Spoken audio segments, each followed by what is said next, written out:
quand on va commencer la demande de subvention, vous allez voir qu'il y a un certain nombre d'éléments qui vont être rapides à faire. Donc là, tu peux cliquer, du coup, j'ai complété ma partie administrative, je vais demander une subvention. Donc comme indiqué dans la présentation, c'est ici que vous allez rentrer votre code associé à votre région, ou en tout cas, si vous êtes un club, comme là je vais le présenter en Auvergne-Rhône-Alpes, vous allez rentrer le code Auvergne-Rhône-Alpes. Donc là, tu vas pouvoir rentrer le code 1120.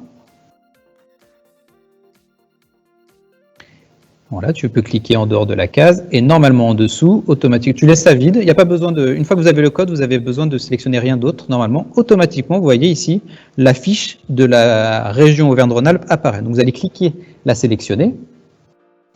Et sur cette fiche, alors là, elle n'est pas à jour parce que c'est une base de formation, mais la fédération l'aura mis à jour et vous allez retrouver un certain nombre d'éléments. Les principaux objectifs, un contact référent si jamais vous avez des questions et autres en cas de problèmes rencontrés ou de questions liées peut-être à la campagne. Et ensuite, vous allez pouvoir sélectionner le sous-dispositif, puisqu'il n'y en a qu'un seul, qui est celui des projets sportifs fédéraux, et vous allez pouvoir cliquer sur « Suivant » en bas à droite de la page. On arrive donc à l'étape 2, vous voyez qu'il y a 5 étapes, donc là je vais sélectionner le demandeur. Donc là tu vas sélectionner l'établissement siège, puisque nous on est l'établissement siège. Et ici en fait on va retrouver un peu ce qu'on a complété sur la partie administrative. Donc déjà tout est complété. Les caractéristiques, rien besoin de faire. Normalement si vous n'êtes pas trompé dans la saisie administrative, alors vous avez toujours la possibilité de modifier, de réenregistrer et tout se met à jour automatiquement. Mais ici normalement tout est déjà enregistré. Donc normalement tu peux descendre normalement tout en bas. Il y a juste 3 clics à faire. Donc ici c'est complété, les affiliations c'est complété, tout est OK, les agréments, bon il n'y en avait pas, il n'y a pas de problème, les moyens humains, tout est complété. Ici, voilà les 3 clics, on va sélectionner le représentant légal, le signataire et la personne chargée du dossier. Donc ici c'est assez simple, vous avez 3 petites coches à côté, là, représentant légal, signataire, donc vous allez cocher ces cases-là. Ah, il faut juste peut-être que tu mettes le téléphone, donc si tu peux cliquer sur le petit bouton bleu, vous voyez, il ne manque un élément.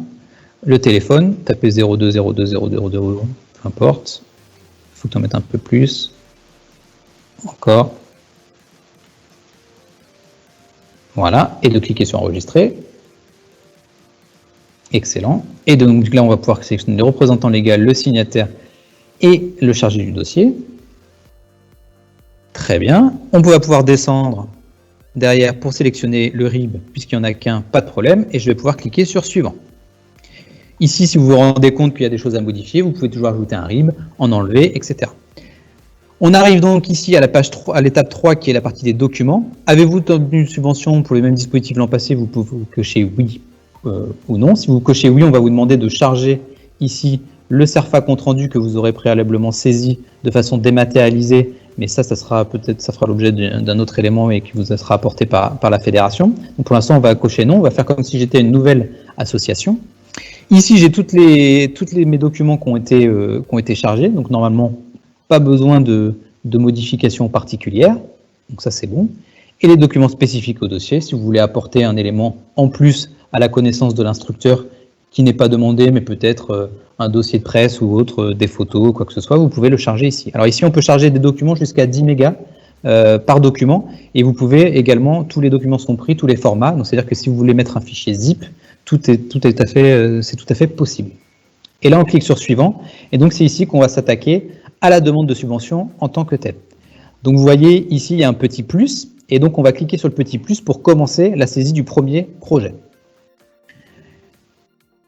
On va donc être sur une première demande. Donc si j'avais été une association qui a déjà fait une demande, j'aurais pu cliquer sur renouvellement et on m'aurait proposé dans un menu déroulant juste au-dessus les actions pour lesquelles j'ai déjà déposé une demande de subvention. Et automatiquement, ça aurait saisi les informations que j'avais saisies par exemple l'an passé. Et donc ça aurait été aussi là encore un gain de temps en termes de saisie. Il y aurait juste à modifier potentiellement la partie budget et peut-être la liste de ce qu'on appelle les items pour associer le projet à la grille d'indicateurs que vous avez présenté Cynthia et Mathieu tout à l'heure. Donc là, je vais être sur une première demande, je vais mettre mon intitulé. Donc tu peux mettre, je sais pas, section développement, section féminine. On va vous demander la date de début, la date de fin du projet. Donc on est bien sur un projet qui débute sur l'année 2021. Elle peut se poursuivre sur l'année 2022, mais il faut absolument que l'action ait débuté sur l'année 2021. que ce soit le 1er janvier 2021 ou par exemple le 30 septembre 2021. Une date de fin, bon là peu importe, après tu peux mettre ce que tu veux. On va vous demander de saisir les objectifs du projet, quels sont les objectifs qui sont associés à ça. Tu peux mettre test, ça ira plus vite, il n'y a pas de... on est timé, je sais, en temps pour pas dépasser et rentrer dans le timing. La description du projet. Ici, donc, on a la Fédération française de foot, projet sportif fédéraux. On est bien sur une ado projet et on va choisir l'objectif opérationnel. Alors, l'objectif opérationnel, vous allez voir, il y en a plusieurs. Il y en a un qui vous concerne pas, donc vous vous y fiez pas, mais on va retrouver le développement de la pratique, la promotion du sport santé, le développement de l'éthique et de la citoyenneté, et également, ce qu'on indiquait tout à l'heure, la partie plan de relance. Donc, vous allez sélectionner un objectif opérationnel. Et automatiquement, à l'intérieur de cet objectif opérationnel, vous allez pouvoir saisir les items associés à cet objectif opérationnel. Donc là, c'est ceux de l'année dernière. Potentiellement, on va pouvoir mettre à jour avec les éléments que vont me transmettre la Fédération française de foot, les éléments. Vous avez deux possibilités, soit possibilité d'enregistrer par bloc, avec le bouton enregistrer, soit de tout saisir et d'enregistrer à la fin. Conseil, je pense que le plus sûr pour éviter tout problème de saisie et devoir à tout recommencer, c'est d'enregistrer au fur et à mesure, comme ça il n'y a pas de problème. Et une fois que vous avez cliqué sur enregistrer, normalement il y a une petite fenêtre pop-up en haut à droite qui va s'afficher en disant que le projet a bien été créé, ça a bien été enregistré. On va vous demander ensuite de renseigner les publics bénéficiaires, donc le statut, à qui c'est destiné, la tranche d'âge, adulte, mineur, le genre. Donc là, tu as attention, si c'est bien pour la pratique féminine, bah peut-être que c'est un public féminin bien sélectionné féminin, pas forcément mixte. Un commentaire si vous avez besoin d'apporter un commentaire sur le public.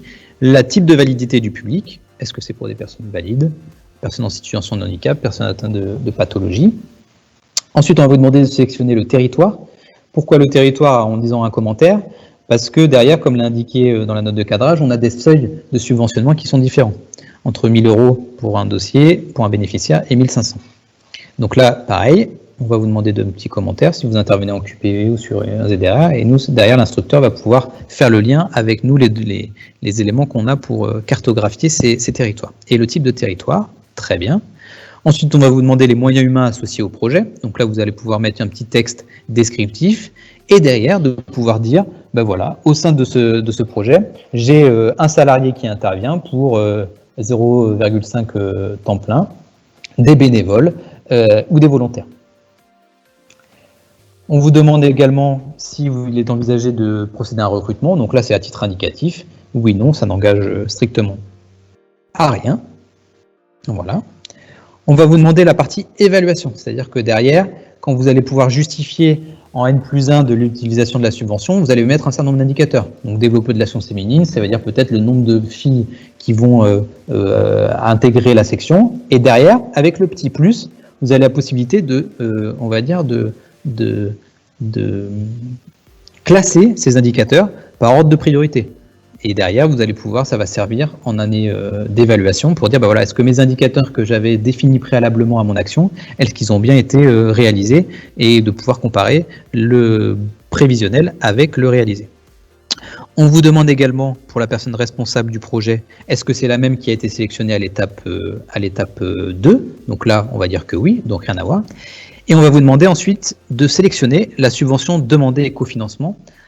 Alors pourquoi on passe par ce bloc-là? Ce bloc-là permet de compléter le bloc 74 qui correspond, vous verrez juste en dessous, dans le budget, aux subventions. Et donc là, vous avez demandé pour la fédération de foot, potentiellement peut-être 2 000 €. Admettons, on va mettre 2 000 €. On va cliquer sur le petit bouton de la disquette pour enregistrer. D'abord enregistrer, et ensuite enregistrer, le gros bouton enregistrer. Et vous allez voir que dans le budget, automatiquement, ce montant va se répercuter dans le compte 74. D'accord? Hop, si tu remontes, tu es descendu un peu vite. Voilà, ici, il va s'appeler. Vous avez la possibilité d'ajouter des cofinancements, c'est-à-dire que si, par exemple, sur cette action, vous avez une aide du conseil départemental de votre commune, vous allez pouvoir cliquer dans cette partie-là en cliquant sur « Ajouter un cofinancement » et donc ajouter justement l'autre financeur au sein de votre association. Après, vous complétez votre budget de façon équilibrée, d'accord, avec la partie charges et ressources. Et puis, tout en bas, ensuite, vous cliquez sur « Enregistrer » pour tout enregistrer au niveau de votre projet. Je descends tout en bas. hop, et la grande barre plutôt. Bon, après, c'est pas gênant, pour être sûr.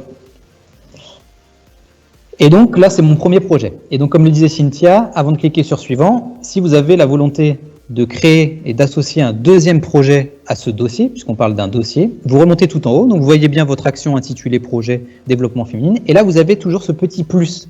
C'est là où on permet d'insister pour bien faire qu'un seul dossier, et en cliquant sur ce petit plus, vous avez la possibilité du coup de faire une deuxième action au sein de ce même dossier. Et donc vous allez avoir le même CERFA entre guillemets vierge que vous allez devoir compléter pour votre seconde action. Donc si tu cliques sur juste pour le petit plus pour montrer à quoi ça correspond, voilà, projet en cours de création. Et là, quand on descend, vous allez voir que le projet est vierge, vous allez pouvoir vous poser une seconde action.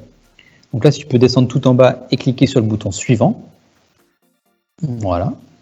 Et donc là, on arrive à l'étape 5, qui est l'étape de transmission de la demande de subvention, où là, vous avez un certain nombre de cases à cocher pour certifier que c'est bien vous, que les informations que vous avez renseignées sont bien exactes, que votre association a cumulé des aides publiques inférieures ou supérieures à 500 000 €, que la demande de subvention, elle est bien de 2 000 €, puisque c'est bien ce qu'on a saisi dans le budget de la demande de subvention. S'il y avait eu 2-3 demandes à 2 000 €, ça aurait cumulé la somme demandée, elle aurait peut-être de 3, 5, 10 000, d'accord. Que la subvention, elle doit bien être versée sur le compte que j'ai saisi dans ma partie administrative et que j'ai sélectionné dans ma demande de subvention. Je sélectionne et je dis où est-ce que ça a été fait.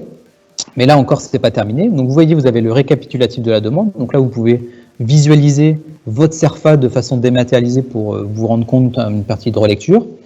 Mais ceci ne vaut pas pour transmission de la demande. D'accord ? C'est-à-dire que ici, si vous vous arrêtez à ce moment-là, le dossier n'est pas transmis aux instructeurs et ne peut être évalué.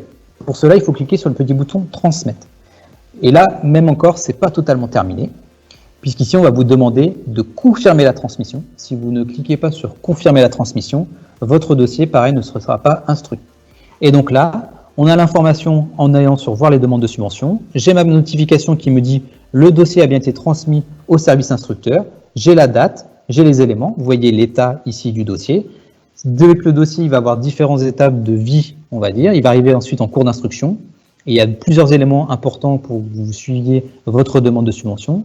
Si votre dossier il a été payé, pour savoir si votre dossier il a été payé notamment, c'est si l'état du dossier est autostatut à évaluer, ça veut dire que votre dossier il a été payé sur le compte qui a été renseigné sur la partie administrative de votre association.